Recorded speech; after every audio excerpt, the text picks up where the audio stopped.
दोस्तों अगला हमारा बिंदु है प्रत्यय। अब हम प्रत्यय पढ़ेंगे। प्रत्येक भाषा में कुछ ऐसे तत्व होते हैं जिनके द्वारा नवीन शब्दों की रचना की जा सके। संस्कृत में भी है। इसके अंतर्गत उपसर्ग और प्रत्यय दो ये ऐसी चीजें हैं जो मूल धातु या मूल शब्द से लग करके नए शब्दों को बनाने की क्षमता रखती है। तो आइए अब हम प्रत्ययों का अध्ययन करते हैं। संस्कृत के अंतर्गत जो प्रत्यय होते हैं ये हिंदी के प्रत्ययों से भिन्न होते हैं। आइए इनका हम अध्ययन करते हैं। सबसे पहले तो हम ये देखते हैं कि प्रत्यय कहते किसे हैं। तो प्रत्यय की परिभाषा कही कि शब्द और धातु के अंत में जुड़ करके नवीन पद बनाते हैं। जैसा कि मैंने अभी कहा, शब्द और धातु दोनों अलग अलग प्रयोग किया है। इसका अर्थ यह है कि शब्द से अलग प्रत्यय होते हैं, धातुओं से अलग प्रत्यय होते हैं। तो इस प्रकार मूल जो प्रातिपदिक है, जिसे हम कहते हैं कि मूल शब्द जो है उससे और मूल धातु उनसे जुड़ करके नवीन शब्द बन जाते हैं, उन्हें हम प्रत्यय करते हैं। अब जो प्रत्यय है इसकी स्थिति के विषय में यदि हम देखें तो इनकी स्थिति हमेशा मूल धातु या शब्द के पीछे होती है। तो इस प्रकार से हम ये कह सकते हैं कि मूल धातु या शब्द के अंत में जो वर्ण या वर्ण समूह जुड़ता है उससे नए शब्द बनाए जाते हैं और यही प्रत्यय कहलाते हैं। क्या कहते हैं? प्रतीयते विधीयते इति प्रत्ययः। ऐसी विधि या ऐसी इस प्रकार की विधि क्रिया जिसके द्वारा जो मूल धातु और शब्द है इनको अंत में वर्ण या वर्ण समुदाय जुड़कर के नवीन शब्दों का सृजन किया जाता है, इसे हम प्रत्यय कहते हैं। आइए अब देखते हैं जो प्रत्यय है संस्कृत में 3 प्रकार के होते हैं और कभी कभी सीधे सीधे यहीं से प्रश्न पूछे जाते हैं कि बताइए निम्नलिखित में से प्रत्ययों का एक प्रकार नहीं है। ठीक है, ये तीनों देकर के और पूछे जाएंगे। जब आप और भी बड़ी कक्षाओं के लिए, बड़ी परीक्षाओं के लिए आप जब अध्ययन करेंगे तो इन प्रत्ययों को हम 5 प्रकार का पढ़ेंगे, लेकिन वर्तमान में आपको सिर्फ इतना पढ़ना है कि प्रत्यय जो है ये 3 प्रकार के हैं संस्कृत में: कृदंत, तद्धित और स्त्री प्रत्यय। कृदंत, तद्धित और स्त्री प्रत्यय, इनके अंतर्गत भिन्नता क्या है आइए इसको देखते हैं। कृदंत प्रत्यय वे हैं जो कि धातुओं से होते हैं और तद्धित प्रत्यय वे हैं जो कि शब्दों से होते हैं। जैसा कि हमने अभी अध्ययन किया था कि जो धातु और शब्द इनके पीछे जुड़ करके नवीन शब्दों का सृजन करते हैं या अर्थ भी बदलते हैं, इनको हम प्रत्यय कहते हैं। तो दोनों चीजें हैं। संस्कृत में धातु यानी कि क्रिया, संस्कृत के अंतर्गत क्रियाओं को धातु कहा जाता है। ऐसे प्रत्यय जो कृदंत हैं यानी धातुओं से लगने वाले हैं और ऐसे प्रत्यय जो शब्दों से लगते हैं उन्हें तद्धित कहते हैं। तो कृदंत, तद्धित और स्त्री। स्त्री प्रत्यय किसे कहते हैं? पुल्लिंग शब्दों को स्त्रीलिंग में प्रयोग करने के लिए स्त्री प्रत्ययों का प्रयोग किया जाता है। कैसे? जैसे एक शब्द है कुमार शब्द। कुमार शब्द जब इसको स्त्रीलिंग में प्रयोग करेंगे तो कुमारी, इस प्रकार से हम प्रयोग करेंगे। बालक शब्द है, टाप प्रत्यय लगा करके बाला, इस प्रकार से हम लिख सकते हैं, बालिका लिख सकते हैं। ठीक है, तो जो प्रत्यय हैं ये 3 प्रकार के हैं: कृदंत जो कि धातुओं से लगने वाले हैं, तद्धित जो कि शब्दों से लगने वाले हैं और स्त्री प्रत्यय पुल्लिंग शब्दों को स्त्रीलिंग में प्रयोग करने के लिए स्त्री प्रत्ययों का प्रयोग किया जाता है। तो आइए इन तीनों का हम अध्ययन करते हैं विशेष प्रकार से। सबसे पहले हम समझते हैं कृदंत प्रत्ययों को। ये कृदंत प्रत्यय क्या है? तो इसके अंतर्गत सबसे पहले देखिए कि जो धातु होती है, कोई भी धातु रूप है ना, जैसे पठ धातु का ले लीजिए, पठति, पठतः, पठन्ति, पठसी, पठता, पठत, पठामी, पठावः, पठामा। तो ये जो 9 रूप हैं किसी भी धातु के, इसमें लगने वाले जो प्रत्यय होते हैं इन प्रत्ययों को हम तिंग प्रत्यय कहते हैं। तिंग प्रत्यय, धातुओं से जो 9 प्रत्यय लगते हैं इनको हम क्या कहते हैं? तिंग प्रत्यय कहते हैं। क्यों? क्योंकि जहां हमने धातु रूप पढ़ाया है वहां इस बात को विस्तार से समझाया है। फिर से बताती हूँ। तिप, तस, झी, सिप, थस, थ, मिप, वस, मस, ता, ताम, झ, था, सा, थाम, ध्वम, इड, वही, मही, ng, यहां तक, यानी तिप के ती से लेकर ng के न तक, महिं के न तक, ये जो 18 प्रत्यय हैं, 9 प्रत्यय तो परस्मैपदी धातुओं के और 9 प्रत्यय आत्मनेपदी धातुओं के, ये सारे प्रत्यय मिलकर के तिंग प्रत्यय कहलाते हैं। जब हम धातुओं के रूप प्रयोग करते हैं, उनके विभक्ति, वचन इत्यादि हम देखते हैं तो उसके अंतर्गत धातुओं से तिंग प्रत्यय लगते हैं। तो धातुओं से, जैसे पठ धातु से पठती बनने के बीच में तिप आदि जो प्रत्यय लगे हैं वो तो लगे ही हैं, लेकिन इससे भिन्न भी प्रत्यय होते हैं। तो एक तो धातुओं से जो प्रत्यय होते हैं वो तिंग प्रत्यय होते हैं, जो कि मैंने अभी आपको समझाया, धातुओं से लगने वाले। इसके अतिरिक्त जो मूल धातु होती है इससे तिंग भिन्न अन्य प्रत्यय भी लगते हैं जो कि कृदंत है। यानी कि कृदंत वो है जो धातुओं से लगता है, लेकिन धातु के रूप जो चलते हैं उसमें लगने वाले प्रत्यय तो तिंग कहलाते हैं, लेकिन उसके अतिरिक्त भी अन्य प्रत्यय होते हैं जो धातुओं से लगते हैं। जिनका कि हम अध्ययन करेंगे। तो कृदंत में हम दो प्रकार से अध्ययन करेंगे। तिंग प्रत्ययों का अध्ययन अभी हम नहीं करेंगे, यानी कि पठती कैसे बना, रामः कैसे बना, ये वाली चीजों को हम अभी नहीं पढ़ेंगे। राम तो शब्द है, लेकिन इसके अतिरिक्त भी जो धातु रूप है, पट धातु, गच्छ धातु, ये कैसे बने, इनको हम नहीं पढ़ेंगे। अभी हम तिंग भिन्न प्रत्यय पढ़ेंगे, जिन्हें कि कृत प्रत्यय भी कहते हैं। ठीक है, इनका हम अध्ययन करेंगे। ये तो हुआ कृदंत प्रत्यय। अब हम बात करते हैं तद्धित प्रत्यय की। तो देखिए, तद्धित प्रत्यय जो कि शब्दों से होता है, तो इनमें होने वाले जो प्रत्यय हैं उनमें से निम्नलिखित हम प्रत्यय पढ़ेंगे। इनको आप देख सकते हैं, त्व, तल, इम, निच, अण, तमप, तरप, यसुन, इष्ठन, मतुप इत्यादि। तरप तमप में प हलंत है, इष्ठन यसुन में भी न हलंत है। इसके बाद आते हैं स्त्री प्रत्यय। तो स्त्री प्रत्ययों के अंतर्गत भी हम टाप, गीप, ngीश, ऊंग और इत्यादि प्रत्यय पढ़ेंगे। तो आइए इनका विस्तार पूर्वक एक एक करके अध्ययन करते हैं। सबसे पहले हम कृदंत प्रत्ययों का अध्ययन करेंगे। किसका? कृदंत प्रत्यय, जो कि धातुओं से होते हैं। और इसके अंतर्गत भी, जैसा मैंने आपको बताया, तिंग भिन्न प्रत्ययों का अध्ययन करेंगे हम। तो चलिए शुरू करते हैं कृदंत प्रत्ययों से। कृदंत प्रत्यय ये भी तीन प्रकार के प्रत्यय होते हैं। कृदंत प्रत्यय भी कितने प्रकार के हैं? तीन, जो कि धातुओं से होने वाले हैं। सबसे पहले कृत्य प्रत्यय, कृत प्रत्यय और उणादि प्रत्यय। तो उणादि हमको यहाँ पर नहीं पढ़ना है, इसको हम फिर कभी पढ़ेंगे अन्य परीक्षाओं के लिए। कृत्य और कृत, ये दो प्रत्यय अभी हमें यहाँ पढ़ने हैं कृदंत के। कृदंत कौन से वाले? जो धातुओं से होते हैं। ठीक है, तो आइए इनका अध्ययन करते हैं। सबसे पहले हम ये देखते हैं कि इनमें आते कौन कौन से हैं, किस किस प्रकार से हम इसका अध्ययन करेंगे। कृत्य प्रत्ययों की संख्या बिल्कुल निश्चित होती है और ये 7 है। सीधा सीधा प्रश्न पूछा जा सकता है, बताइए कृत्य प्रत्यय किसके अंतर्गत आते हैं? पहला प्रश्न, तो ये हम कह सकते हैं कि कृदंत प्रत्ययों के अंतर्गत कृत्य प्रत्यय आते हैं। कृत्य प्रत्ययों की संख्या है 7। ठीक है, कितनी संख्या है? 7। कृत प्रत्यय बहुत सारे हैं, लेकिन वर्तमान में हम 19 प्रत्ययों का अध्ययन करेंगे। ठीक है, तो 7 कृत्य प्रत्यय हैं और इसके अतिरिक्त 19 प्रत्यय जो कि हम कृत प्रत्ययों का अध्ययन करेंगे। कृत्य अलग है, कृत अलग है। हालांकि दोनों कृदंत प्रत्यय के ही अंग है, दोनों का अध्ययन करते हैं। जब हम इसे पढ़ेंगे तो आप में किसी भी प्रकार का संदेह नहीं रहेगा। चलिए शुरू करते हैं। सबसे पहले कृत्य प्रत्यय। कृत्य प्रत्यय किसे कहते हैं?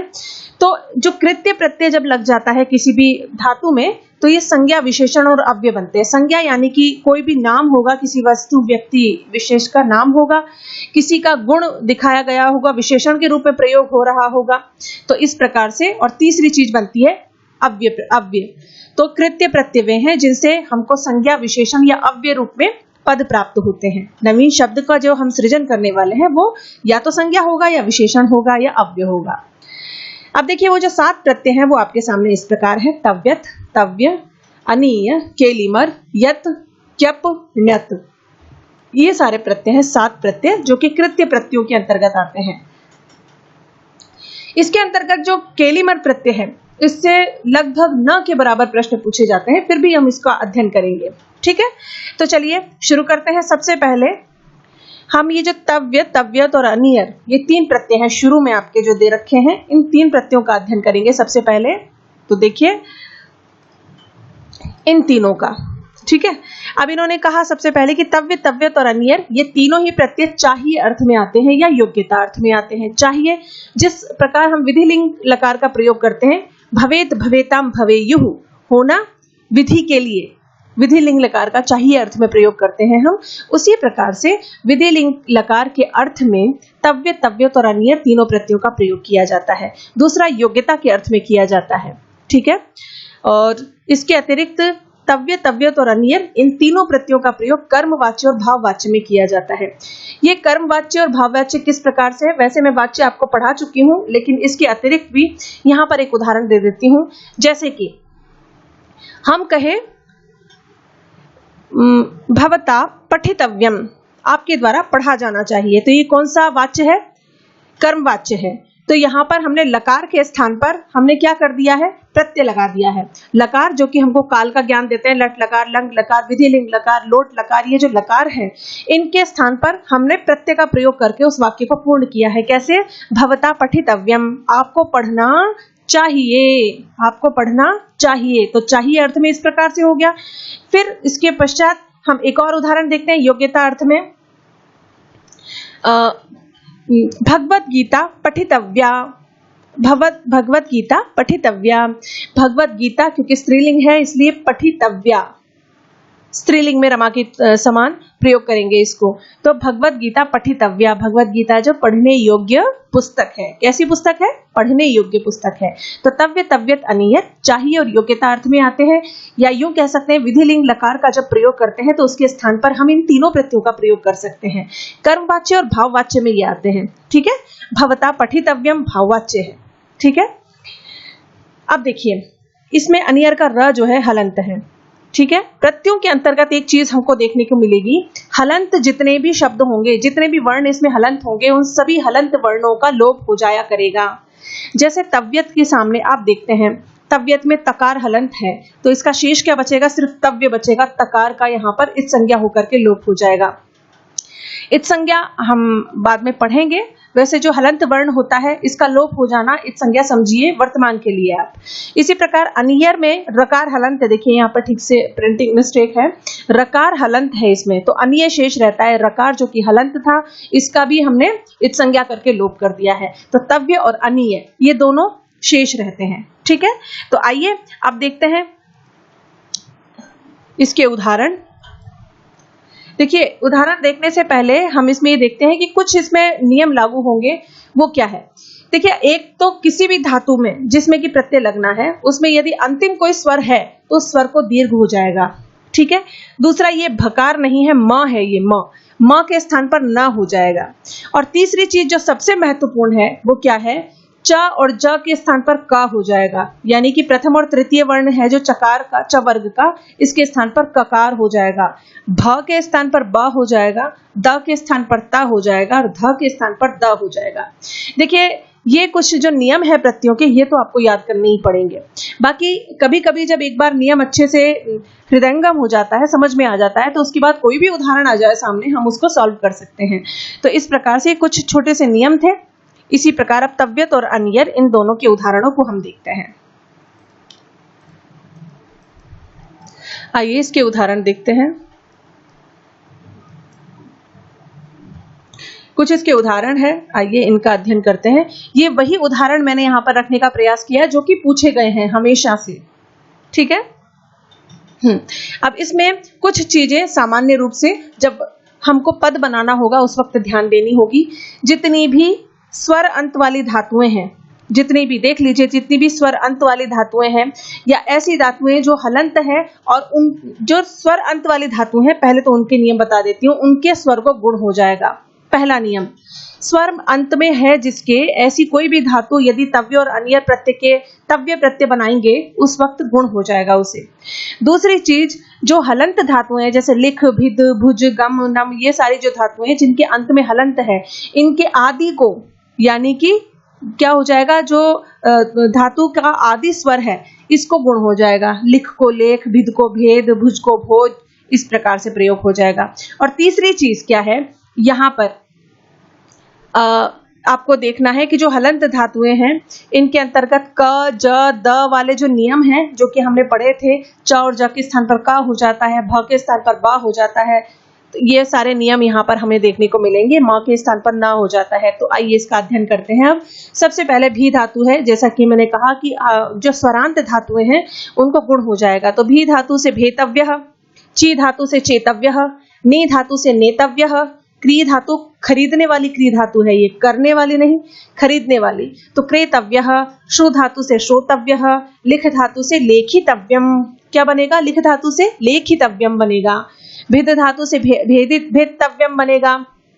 ठीक है, भुज धातु से भोक्तव्यम बनेगा, गम से गंतव्यम बनेगा। देखो मां को ना हो गया है गम धातु में। और इसी प्रकार नम धातु से नंतव्यम बनेगा, जो आप इस प्रकार देख सकते हैं। अब बात करते हैं अनियर प्रत्यय की। तो जैसे भी है, भी के बाद आता है अनियर, तो भी का जो इकार है और अनियर का जो अकार है, यहाँ पर संधि कार्य हो जाने से अय दिखाई देगा आपको, अय या अब, अय या अब, ये कहाँ होता है, अयादि संधि में होता है। तो इस प्रकार से हम देखेंगे, भी धातु से भयनीय, ची धातु से चयनीय, नी धातु से नयनीय, क्री धातु से क्रयणीय, श्रु धातु से श्रवणीय, लिख धातु से लेखनीय, लेखनीयम। देखिए लिख धातु जो है, जैसा मैंने कहा कि इसमें जो आदि स्वर है, जैसे लिख धातु में आदि स्वर क्या है, ई, तो इसको गुण हो जाता है। लिख से लेखितव्यम, लेखनीयम, भिद से भेदनीयम, भुज से भोजनीयम, गम से गमनीयम, नम से नमनीयः। ठीक है, इस प्रकार से ये रूप चलेंगे इसमें। तो आप देख सकते हैं। तो ये हमने तव्यत और अनियर के कुछ उदाहरण हमने देखे हैं। अगला हम प्रत्यय पढ़ते हैं क्यप प्रत्यय। क्यप प्रत्यय एक प्रकार का कृत्य प्रत्यय है। तो आइए इसका हम विस्तार पूर्वक अध्ययन करते हैं। देखिए, क्यप प्रत्यय जो है ना, बहुत ही कम धातुओं के साथ होता है। जो भी पूछे जाते हैं वो बहुत ही कम धातुएं हैं जो पूछी जाती हैं। सबसे पहले तो जो क्यप प्रत्यय है, ये भाव और कर्म अर्थ में होता है। भाववाच्य और कर्मवाच्य के अर्थ में ही प्रयोग होता है। इसमें भी देखिए, हलंत, जैसा कि हमने बताया, जो हलंत होता है प्रत्ययों में, उसमें इत संज्ञा हो जाती है और लोप हो जाता है। तो प देखिए, इसमें प, ये हलंत है। हलंत यानी कि हल, उसमें स्वर नहीं जुड़ा हुआ है, बिना स्वर का वो अधूरा वर्ण है। ठीक है, तो प जो कि हलंत है, इसका लोप हो जाएगा। और देखिए क जो है ना, इसका भी लोप हो जाएगा इसमें, इत संज्ञा इत्यादि होकर के। शेष क्या रहेगा, यप प्रत्यय में यकार शेष रहेगा। ठीक है, और ये जो धातुएं हैं, कुछ धातुओं के साथ जहां क्यप प्रत्यय होता है, वहां कहीं कहीं इसके अंतर्गत कुछ आगम इत्यादि भी होते हैं, जिनका हम आगे अध्ययन करेंगे। अब देखिए, कुछ ऐसी धातुएं हैं क्यप प्रत्यय के अंतर्गत, क्री, मृज, भ्री, वृष।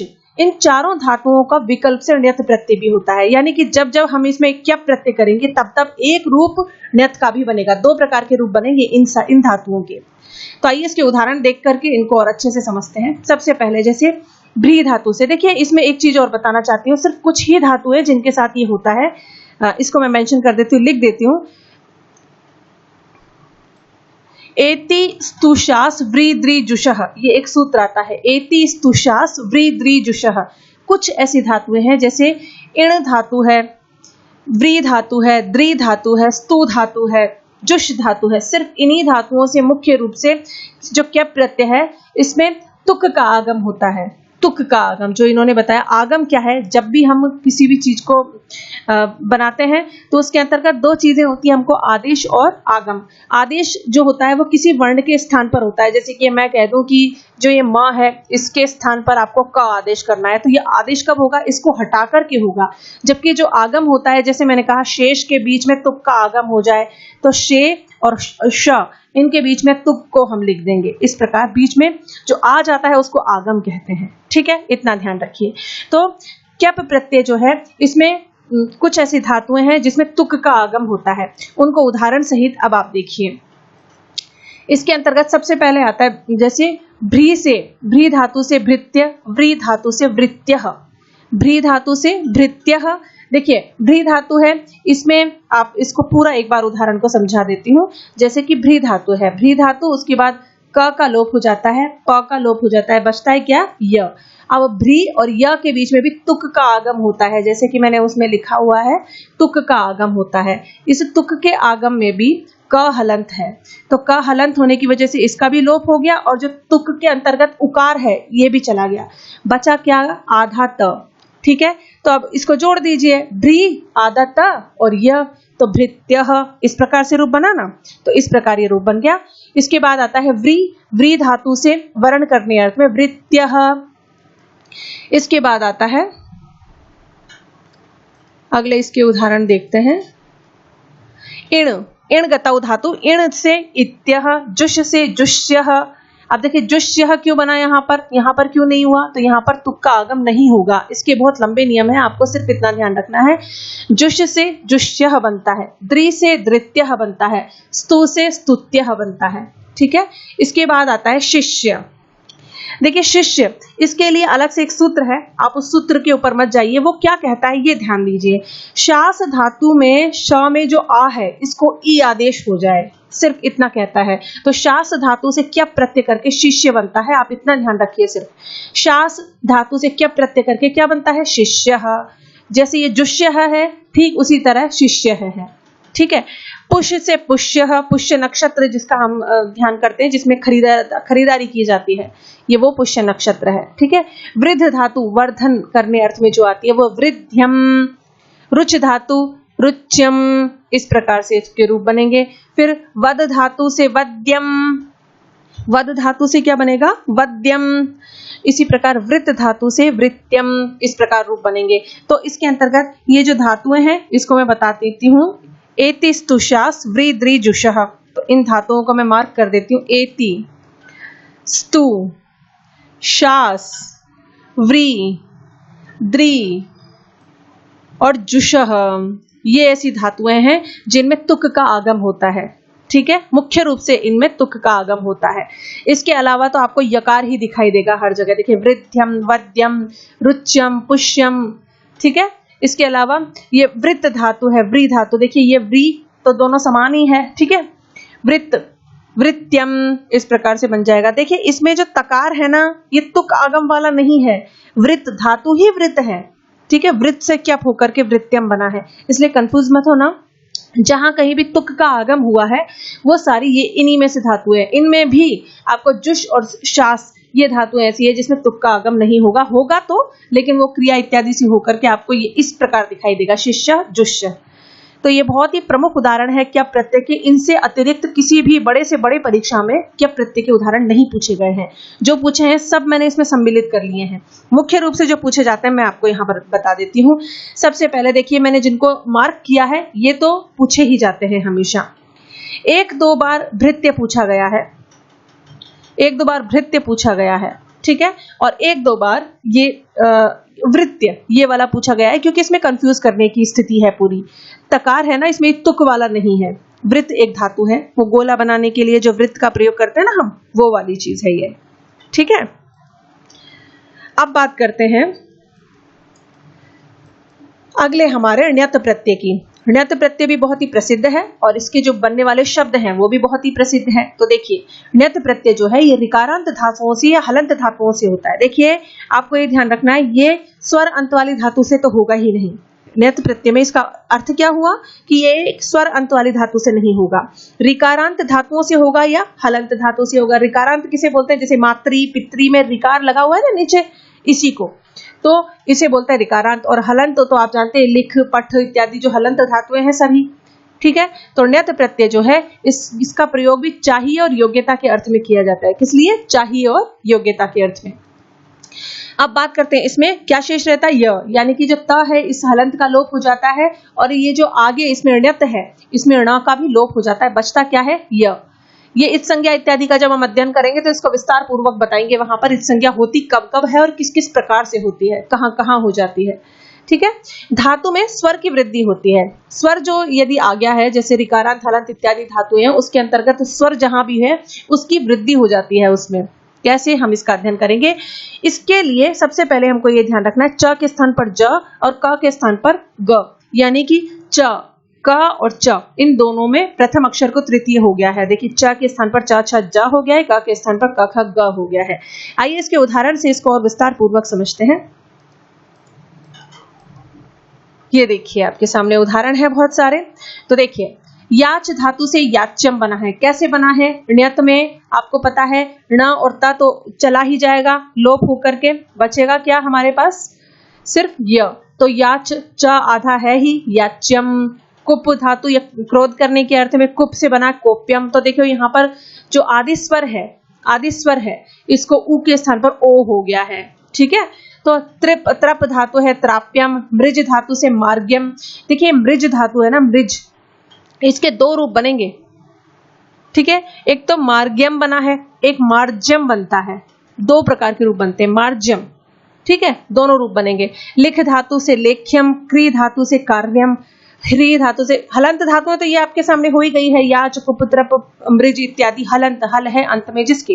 अब हम ऋकारांत धातुओं के उदाहरण पढ़ेंगे। क्री धातु से कार्यम, क्री के ऋकार को जो ककार है इसमें जो स्थित अ है इसको वृद्धि होकर के कार्यम बन गया है, ह्री को हार्यम बन गया है, पुष को पुष्यम बन गया है, यज को याज्यम बन गया है, रुच को रोच्यम बन गया है, प्रवच को प्रवाच्यम बन गया है, भिद को भेद्यम बन गया है, छिद को छेद्यम बन गया है, मृ से मार, देखिए यहाँ पर लिखा नहीं है, मृज से मार्ग्यम बनता है, मार्यम। ठीक है, युद्ध से योध्यम, विद से वेद्यम बनता है। तो इस प्रकार से ये ण्यत प्रत्यय के उदाहरण हमने देखे हैं। अब इसके अंतर्गत कुछ और उदाहरण देखते हैं। ये तो हम पढ़ ही चुके हैं। यज से याज्यम, यज धातु यजन करने के अर्थ में, यज से याध्यम, मृज से मार्ग्यम, हार्यम धार्यम हम देख चुके हैं, लिख से लेख्यम, पढ़, पढ़ नहीं है ये पठ है, पठ धातु से पाठ्यम, भुज ज हलंते से दो रूप बनते हैं, ये आपको ध्यान रखना है, एक तो भोज्यम, एक भोग्यम। अब इसमें क्या अंतर है, जब कोई भी भोजन करने योग्य पदार्थ हमारे सामने है और हम उसे खा रहे हैं तो वो भोज्य है। कैसा पदार्थ है, वो भोज्य पदार्थ है, तो उसमें आ जाएगा भोज्यम, क्या आएगा, भोज्यम।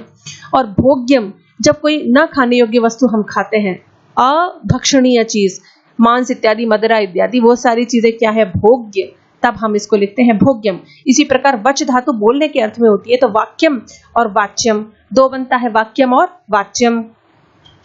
ठीक है, तो ये दोनों रूप इसके बनते हैं। कुप हम पढ़ ही चुके हैं, कोप्यम, क्री से कार्यम, लप से लाप्यम, त्यज से त्याज्यम, विद से वेद्यम, इस प्रकार से रूप बनेंगे। अब हम अगला पढ़ते हैं यत प्रत्यय। यत प्रत्यय बहुत ही साधारण दिखने वाले इसके शब्द होते हैं, लेकिन इसमें कंफ्यूजन बहुत ज्यादा होता है। देखिए, अचो यतः, एक इसका सूत्र आता है अच प्रत्यय का, अचो यतः, अच से यत होता है, अच यानी स्वर अंत वाली धातुओं से यच प्रत्यय होता है। अजंत जिसे कहते हैं, अच धन अंत अजंत, अजंत धातुओं से यत प्रत्यय होता है। और इसमें क्या है, आकारांत धातु के आगे यत प्रत्यय होता है, और जो आ के स्थान पर ई आदेश हो जाता है, यथा प्राप्त गुण भी हो जाएगा, यानी जो आकार अंत वाली धातुएं हैं और उसके आगे क्या है, यत प्रत्यय है, तो उसमें आ के स्थान पर ई आदेश हो जाएगा। सूत्र दे रखा है इद्यति सूत्र से, ठीक है। और उसके बाद जब आ को ई हो जाएगा, ई होने के बाद यदि संधि की स्थिति प्राप्त होती है तो गुण कार्य भी हो जाएगा। गुण कार्य का अर्थ है यहाँ पर गुण संधि, ठीक है। आइए इसको उदाहरण से समझते हैं। भू से भव्यम, ठीक है, भू से भव्यम। अब देखिए जो ऊ है, भू है और यहाँ पर यत प्रत्यय है, ठीक है। तो भू से बना भव्यम, धा से ध्येयम, पू से पव्यम, दा से देयम, डी से डेयम, हु से हव्यम, ग्ले से ग्लेयम, नी से नेयम, श्री से श्रेयम, ची से चेयम, क्री से क्रेयम। अब देखिए इसमें गुण को ध्यान रखेंगे, उन्होंने कहा कि यथा प्राप्त गुण हो जाएगा, ठीक है। तो जो भू है, भू को गुण क्या होता है, ओ। मैं यहाँ पर आपको एक बार बता देती हूँ। देखिए जैसे भू है, भू धातु से, एक बार भू धातु से हमने प्रत्यय किया था यत। कौन सा प्रत्यय है ये, यत। तो हमने कहा कि जो स्वर होता है उसको गुण कार्य हो जाता है, तो गुण कार्य इसको क्या होगा, ओ। क्या होगा, गुण ओ, ठीक है। अब ओ जो है इसके बाद है यत, यत के अंतर्गत य में है अ, ओ अ, ओ अ, ठीक है। तो यहां पर अयादि कार्य होकर के भव्यम ये रूप बना है। नी से नियम, श्री से श्रेयम, ची, जितने भी ये स्वर अंत वाली धातुएं हैं सभी के स्वर को गुण हो गया है। श्री से श्रेयम, ची से चेयम, क्री खरीदने वाली धातु है, क्रेयम, स्था से स्थेयम, ठीक है, स्था से स्थेयम, जी से जेयम, ठीक है। गई, गई धातु आती है गाने के अर्थ में। गई धातु क्यों आती है, गाने के अर्थ में, तो गी, गा बनता है, गा से गेयम, इस प्रकार से रूप बन जाएंगे, ठीक है। अगले हम इसके उदाहरण देखते हैं। अगले जो हम प्रत्यय पढ़ेंगे वो है कृत प्रत्यय। अब तक जो हम प्रत्यय पढ़ रहे थे दोस्तों, ये थे हमारे कृत्य प्रत्यय। कृत्य प्रत्यय थे, हमने प्रत्ययों के प्रकार पढ़े थे। इन प्रत्ययों के प्रकार के अंतर्गत हमने देखा कि कृदंत, तद्धित और स्त्री, तीन प्रकार के प्रत्यय होते हैं। हम कृदंत पढ़ रहे हैं। कृदंत जो प्रत्यय है ये भी तीन प्रकार का होता है, कृत्य, कृत और उणादि। कृत्य, कृत और उणादि। उणादि हमको अध्ययन नहीं करना है, कृत प्रत्यय का हमने अध्ययन किया, जिसमें कि 7 प्रत्यय आते हैं। इन 7 प्रत्ययों के अंतर्गत अभी भी हमने केलिमर प्रत्यय नहीं पढ़ा है, तो इस केलिमर प्रत्यय के लिए आप केवल 2 उदाहरण याद कर लीजिए। कौन कौन से, एक तो पचेलिमा, एक भदेलिमा। आज तक इनके अतिरिक्त कोई केलिमर प्रत्यय का उदाहरण देखने को नहीं मिला। क्या, पचेलिमा। जो केलिमर प्रत्यय है, केलिमर प्रत्यय, इसको फर्स्ट पेज पर हम इसको समझते हैं, तो इसके अंतर्गत हमको समझ में आ जाएगा। इसमें से बहुत ही कम आजकल चीजें पूछी गई है, ठीक है। तो सबसे पहले तो ये जो केलिमर प्रत्यय है, इसमें जो र आप देख पा रहे हैं, इस ये र नहीं रहेगा, केलिमा, केलिम शेष रहता है। तो पच धातु जैसे है तो पचेलिम इसमें मिल जाएगा, तो पचेलिम, ठीक है, पचेलिम, ये इसका रूप बनेगा, है ना। पठेलिम, पचेलिम, ठीक है, भदेलिम, ये इस प्रकार से इसके रूप बनते हैं। कुछ और अन्य इसमें है ही नहीं और यहां से पूछा भी नहीं जाता। तो पचेलिमा, भदेलिमा, ठीक है, ये इसके रूप बनेंगे, आपको इतना ध्यान रखना है। ठीक है दोस्तों, तो इस प्रकार हमने कृत्य जो प्रत्यय है हमारा, इसका विस्तार पूर्वक हमने अध्ययन किया है सातों प्रत्ययों का। अब अगला जो हम पढ़ेंगे वो होगा कृत प्रत्यय। अभी के लिए इतना ही, फिर मिलते हैं अगले वीडियो में।